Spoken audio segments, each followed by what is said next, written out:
Je vous ai posé une colle il y a quelques jours. Je vous parlais des génériques qui changeaient complètement d'une langue à l'autre, entre autres pour des raisons culturelles. Et je vous ai demandé pour quelle raison le générique d'Inspecteur Gadget, qui n'a pas de parole en anglais, en avait soudainement tout plein dans le générique français. Pourquoi se rajouter comme ça du travail quand c'est pas nécessaire? Eh bien si, en fait c'est nécessaire. Et je vous explique pourquoi. Dans les années 80, en France, on avait l'habitude de faire des génériques avec des paroles. Ça permettait au public de s'identifier, mais surtout d'associer une chanson à une série, de donner le ton sur la série et ses personnages. Grosso modo, ça nous permettait de savoir où vous mettez les pieds. Et c'est exactement ce qui s'est passé avec le générique de Dallas. Qui n'a absolument aucune parole en anglais, alors qu'en français, on s'en donne à cœur joie.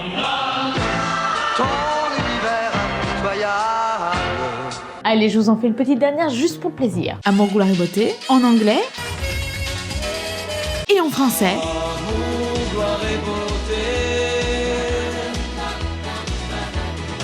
Bon, maintenant que je vous ai remis cette chanson en tête, je vous laisse me haïr pour le restant de la journée. Déjà que...